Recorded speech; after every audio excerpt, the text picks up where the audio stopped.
বর্তমান ফ্যাশন ও সৌন্দর্যের জগতে মেকআপ আর কলকা যেন একে অপরের পরিপূরক। আগেকার দিনে কলকা বলতে শুধুমাত্র বিয়ের কনের সাজের অবিচ্ছেদ্য অংশকেই বোঝাতো, কিন্তু সময়ের সাথে সাথে সেই ধারণা ভেঙে চুরমার। এখনকার উৎসব পার্বণ, স্ট্রিট ফ্যাশন কিংবা যে কোনো সামাজিক অনুষ্ঠানে কলকার প্রয়োগ আজ এক নতুন শিল্পের নাম।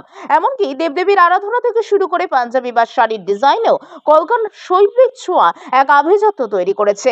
এই সৃজনশীল ধারারই অন্যতম কারিগর কলকাতার সুপরিচিত কলকা ও মেকআপ আর্টিস্ট সহেলি রায়। দীর্ঘদিনের অভিজ্ঞতা ও নিখুঁত কাজের মাধ্যমে তিনি শুধুমাত্র নিজেকে প্রতিষ্ঠিত করেননি, বরং বহু ছাত্রছাত্রীকে এই শিল্পের কারিগরি শিক্ষায় সমৃদ্ধ করে চলেছেন। তার নিজস্ব স্টুডিওতে কলকার পাশাপাশি মেকআপ ও বিউটিশিয়ানদের পেশাদার প্রশিক্ষণও দেওয়া হয়।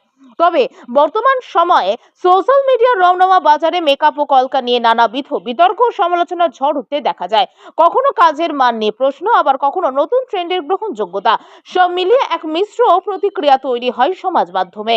এই জটিল পরিস্থিতিতে সত্য উদ্ঘাটন এবং শিল্পের স্বচ্ছতা তুলে ধরতে আমাদের সংবাদ প্রতিনিধিরা হাজির হয়েছিলেন সহেলি রায় স্টুডিওতে। সরেজমিনে গিয়ে দেখা গেল একনিষ্ঠ মনোযোগে ছাত্রছাত্রীরা রপ্ত করছে কলকার প্রতিটি নিখুঁত টান।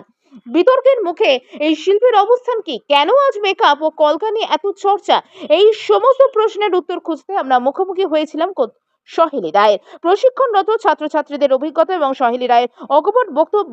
শিল্প ও সমালোচনার এই টানাপোড়েনে শিল্পের জয়গান কিভাবে গাইলেন তিনি, সেই পুরো বিষয়টি তুলে ধরবো আপনাদের জন্য। চোখ রাখুন আমাদের পরবর্তী প্রতিবেদনে। কলকাতা থেকে বিশ্বরূপ দাসের প্রতিবেদন, নিউজ স্পষ্ট বার্তা 24, সংবাদ নিরপেক্ষ। প্রথমে তো আমার বাড়ি মালদা। আমার একটা ফ্রেন্ড আছে, যে আছে ফেসবুকে আমার ফ্রেন্ড। তার অনেক ওর সঙ্গে কথা হয়। ওর প্রোফাইলে দেখলাম যে ও এইগুলো কাজ করে, যেমন কলকা, মেকআপ ম্যামের কাছে। ম্যাম তো আমার বাপের বাড়ির কাছে থাকে, আমি জানতাম না ম্যামকে কোনোদিন, কিন্তু ওর প্রোফাইলে দেখেছি যে ম্যাম খুব সুন্দর কাজ শেখায়। আর ওর কাজগুলো আমার ভালো লেগেছে। আর ম্যামের প্রোফাইলে গিয়ে দেখছি ম্যামের বোঝানোর টেকনিকগুলো আমার ভালো লেগেছে। তার জন্য আমি ভাবলাম যে না, অনেক দিন ইচ্ছা ছিল, এখন সেই ইচ্ছাটা মায়ের বাড়িতে গিয়ে পূরণ করি। তো আমি বাপের বাড়িতে একমাত্র এই কাজের জন্যই এসেছি। কিছুদিন আছি, এই 6 মাস হলো আমি ভর্তি হয়েছি। কলকাতাতে তো প্রথমে ভয়তে ভর্তি হইনি, ভাবলাম পারবো না। তারপরে ম্যাম বললো না পারবি। তারপরে আমার বন্ধু বান্ধবী যারা শেখে তাদের কাজ দেখলাম, দেখে একটু ইচ্ছা হলো। তখন আমি ভাবলাম না আমিও করি। করলাম, দেখছি না আস্তে আস্তে হচ্ছে। আর যখন ম্যাম প্রশংসা করছে তখন আরো ভালো লাগছে, আরো ইচ্ছা করছে করতে। এখন তো বলছে ম্যাম ভালোই হয়। আর তো তোমরা দেখেইছো কেমন করি। হাবড়া থেকে ফেসবুকে পরিচয় আমার। ফেসবুকে আমি দেখে এসেছি, ফেসবুকের কাজ দেখেছি, অনেককে শুনেওছি। আমি কথা বলেছি ফেসবুকে আগে, তারপরে এসেছি ক্লাসে। কতদিন হলো ক্লাস করছো? 6 মাস হচ্ছে। কেমন লাগছে? খুব ভালো, হাতে ধরে শেখাচ্ছে। কতটা ইমপ্রুভ হয়েছে? অনেকটা। কিছু জানতাম না, তুলি ধরতেই পারতাম না, কিন্তু তুলি ধরা থেকে শুরু করে যা যা ডিজাইন দেখানো হলো সব করেছি। কি মনে হচ্ছে কাজ করতে পারবে নিজে? ইচ্ছা আছে। কোথা থেকে আসছো? আমি বারাসাত থেকে আসি। কতদিন হলো এখানে ক্লাস করছো? আজকে আমার সেকেন্ড ডে কলকা ক্লাস। সেকেন্ড ডে, কেমন লাগছে? খুব ভালো, আমি তো ভাবতেও পারিনি যে আমি করতে পারবো বলে। এই সাহসটা কে জোগালো, না করতে পারার থেকে করতে পারার ইচ্ছাটা? ম্যামের কাছে সাহসটা পেলাম। ম্যাম কি বলল যখন যোগাযোগ করলে? আমি তো প্রথম ভাবিনি যে করতে পারবো, কিন্তু ম্যাম বলেছিল যে আমি করতে পারবো। ম্যামের কাছে কি আগে কোনো ক্লাস করেছো? এর আগে একটা বিউটিশিয়ান ক্লাস করেছি, আর আজকে আমার কলকার সেকেন্ড ডে। और यहाँ मेरा 6 महीना होने चला है और मुझे बहुत अच्छा लगा यहाँ पे सीख के, और बहुत आगे तक अभी सीखना पड़ेगा क्योंकि काम उतना अच्छा नहीं हो पाया है, और बहुत अच्छा लगा। मैम का कोई टिप्स याद है? मैम हाथ पकड़ पकड़ के सिखाती है, अगर कोई चीज़ नहीं समझ आता है तो वो बार बार रिपीट करके बताती हैं, और भी बहुत कुछ है। কতদিন হলো ক্লাস করছো? 6 मंथ। কেমন লাগছে? अच्छा लगता है। একদম প্রথম দিন আর আজ ना, पहला दिन आए थे तो डर लग रहा था, लेकिन मैम के पास सीखते सीखते अभी तो डर हट गया। हाँ, मैम का एक तो स्टूडेंट हम लोग का उधर काम की थी, वही मेकअप देख के ही हम इधर आए थे, वही लेके आई थी, बात कराई, तब इधर में सीखने का ये। और एक दो जगह गए थे, लेकिन क्या कि इधर 2-4 दिन क्लास करके अच्छा लगा, इधर में भर्ती हुई। तो आगे क्लास? हाँ, आगे किए हैं ब्यूटिशियन एक जगह। फिर इधर में वो बोले ना कि स्टूडेंट, मैम का स्टूडेंट जो मेकअप की थी, उनका मेकअप देख के ही इधर में हम आए। मैम के पास 2 दिन का मैंने किए, उसके बाद से इधर जो भर्ती ক্লাস हो। করা কোথা থেকে আসছো? মধ্যমগ্রাম থেকে। একদম প্রথম দিনের ক্লাস আর আজকের ক্লাস কি পার্থক্য? আগে তো তুলি ধরতেই যখন এসেছিলাম তখন তুলি ধরতেই পারতাম না, এখন তাও অনেকটা পারি। ম্যাম প্রচুর প্রচুর আমাদের পেছনে অনেকটা মানে ফোকাস দিয়েছে, না পারলেও ম্যাম সেটাকে জোর জবরদস্তি করে করাতো, বলে তুমি এটা পারবে, তাই এটা করেছি। কি মনে ম্যামের সেই কথাগুলো দিয়ে? ভালো লাগছে, ম্যামের কথাটা আজকে কাজে আসছে। আর মনে হচ্ছে নিজের কনফিডেন্স আছে যে পারবে করতে আগামীতে? হ্যাঁ, কতদিন হলো? এই 5 মাস। এই 5 মাসে কতটা চেঞ্জ নিজের মতো করে বলো? অনেকটা চেঞ্জ, এর জন্য ম্যাম সবকিছু। যোগাযোগ হচ্ছিল ম্যামের সাথে? ফেসবুক থেকে, ফেসবুকে মানে ম্যাম ফলো করতে করতে করতে তখনই ম্যামের ভিডিওটা আসে, তখনই ম্যামের দেখি ভালো, খুব সুন্দর বোঝান, মানে অসাধারণ, মানে তার তুলনায় করা মানে এমন কোনো কেউ করতে পারে না। যে কলকাতা পুরো বোরিং কাজ, না, এটা ভালো লাগা? বোরিং না, এটা ভালো লাগা? এটা মন থেকে করলে খুব ভালো। ম্যাম কি মন থেকে করায়? ভালো লাগে? বিশাল, ম্যাম মন থেকে সব কিছু করায়। তোমার বন্ধু বান্ধবদের কি বলবে, মানে যারা পরিচিত তাদের কি বলবে ম্যামের কাজ কেমন? ম্যামের কাজ ভালো, তারা কি সাজেস্ট করবে কেউ যদি তোমাকে? অবশ্যই। আমাকে কেউ যদি জিজ্ঞাসা করে আমি আমার ম্যামের কথাই বলি। কোথা থেকে আসছো? মধ্যমগ্রাম দিয়ে। কতদিন হলো দিদি ক্লাস করছো? এই 6 মাস হতে চললো। এই 6 মাসে প্রথম দিন আর আজকের মধ্যে কি পার্থক্য নিজের মতো করে বলো? পার্থক্য তো অনেকই, বিকজ ফার্স্ট টাইম আমি যখন এখানে ফেসবুক দিয়ে এখানে দেখে এসেছি, ওনার কাজ আমার অনেকই ভালো লেগেছে। আমি 2-3 জায়গা সার্চ আউট করেছি, বাট ওনার বোঝানোর যে তরিকা আছে অনেকই ভালো, আমি বুঝতে পেরেছি। তারপরে আমি এইখানে ক্লাসটা মেকআপের জন্য এসেছিলাম, কলকাতা বারে একদমই জানতাম না, দেখেছি। তারপরে 2 দিন আমি ক্লাস করলাম কলকার, আমার ইন্টারেস্ট লাগলো। তারপরে আমাকে তো তুলি ধরতেও আসতো না, ম্যাম বলল কর তুই পারবি। আমি ফার্স্ট দিনই বললাম ম্যাম আমি পারবো না, বাট ম্যাম আমাকে বলে তুই পারবি, তুই কর। ওই কনফিডেন্সটা যে আমাকে ম্যাম দিয়েছে, আমি এখন যতটা কাজ করতে পারছি ম্যামের জন্যে, আর চাই আগামীকাল আরও ভালো করে করতে পারি। ম্যাম খুব ভালো শেখায়। আমি ফেসবুক দেখে এসেছি ম্যামের, কাজ খুব ভালো লাগে। প্রথমে মেকআপের জন্য এসেছিলাম, তারপরে কলকাটা দেখি তুলি একদমই ধরতে পারতাম না, জানতাম না। ম্যাম খুব হাতে ধরে ভালো করে শেখায়, খুব সুন্দর শেখায়, ভালো লাগে। এখন করি, এখন প্র্যাকটিসটা অনেকটাই ভালো করি, এখন খুব ভালো লাগে। আর আগামীকাল চাই আরও ভালো করে করতে। কতদিন হলো?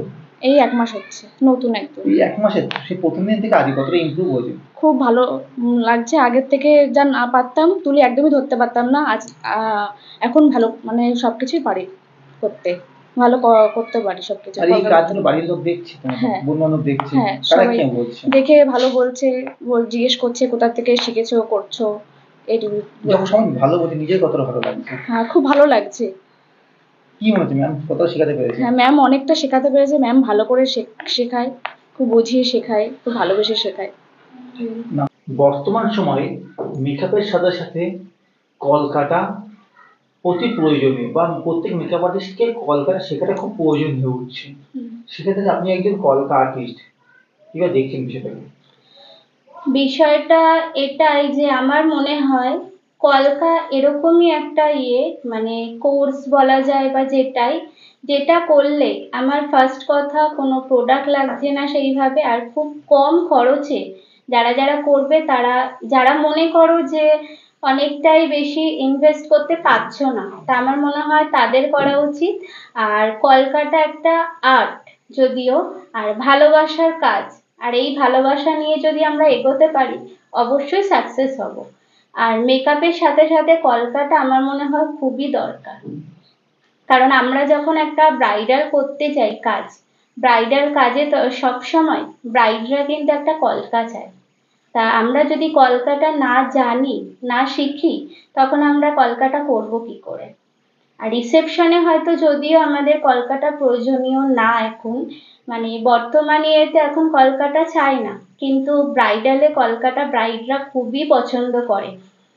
কারোর গাল কলকা, কারোর ফরেড কলকা, তা আমরা যদি না জানি সেই কলকাটা দেবো কি করে? আর এই শুধু কি ব্রাইডরা চাই? আচ্ছা, তাছাড়া কলকার কোথায় ব্যবহার করতে পারি?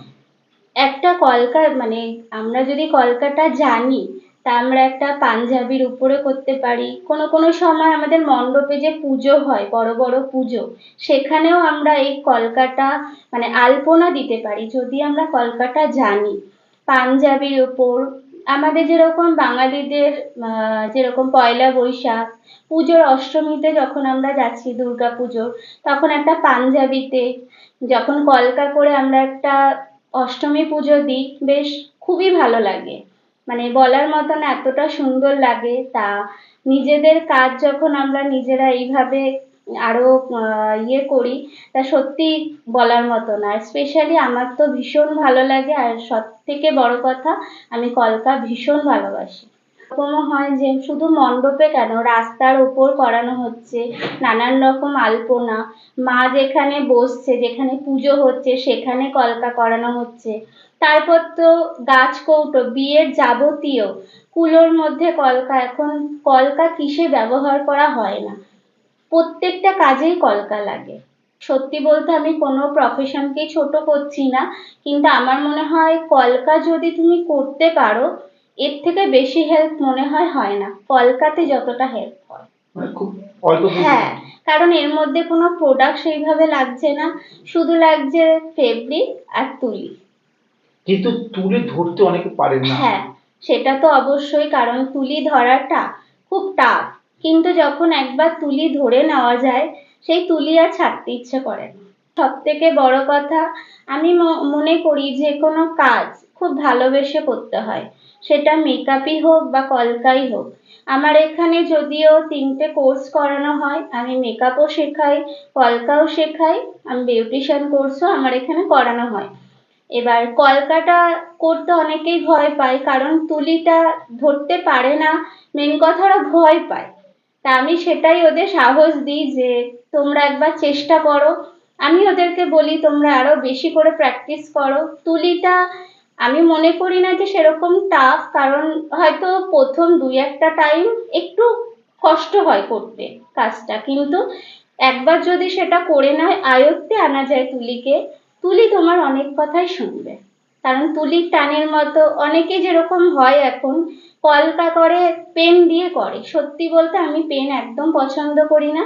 তুলির যে টান আছে একটা, সেই টানের মতো আর কিচ্ছু হতে পারে না। মানে শিল্পীরা যেটা বলে তুলি হ্যাঁ, কথা বলে। তুলি কথা বলে, তুলি ভালোবাসতে জানে। তুলিকে ভালোবাসতে হবে, তাহলেই তুলি তোমাকে ভালোবাসবে, আর সেই কাজ তোমাকে দেবে তুলি। ব্যস্ত সময়ের মধ্যে অনেকটা সময় আমাদেরকে দিলেন। সর্বশেষে একদম আপনার সাথে কিভাবে যোগাযোগ করা যাবে? আমার সাথে যোগাযোগ করতে হলে আপনারা যে ফেসবুকে আমাদের কন্ট্যাক্ট নাম্বার দেওয়া আছে, সেটা অবশ্যই যোগাযোগ করবেন। নাম্বারটা হচ্ছে 8910276517। আর ফেসবুক পেজ, পেজ হচ্ছে আমার মুয়া Saheli. Insta Saheli makeup artist আছে, আর ইউটিউবে আপনারা সার্চ করলেই পেয়ে যাবেন সহেলি মেকআপ আর্টিস্ট। আপনার ইনস্টিটিউট সেখানে? হ্যাঁ, আমার এখানে যদি মনে করেন যে কেউ কোর্স করবেন, আমার এখানে বেসিক টু অ্যাডভান্স কোর্স করানো হয়। আমার এখানে আমার স্টুডিওতে 3টে কোর্স করানো হচ্ছে। সেখানে মেকআপ থাকছে, সেখানে কলকা থাকছে, আলাদা আলাদা সব কোর্স থাকে। সপ্তাহে 2 দিন করে কোর্স করানো হয়। তা তোমরা যারা মনে করছো যে আমার কাছে শিখবে, তো অবশ্যই যোগাযোগ করো এই নাম্বারে। নমস্কার।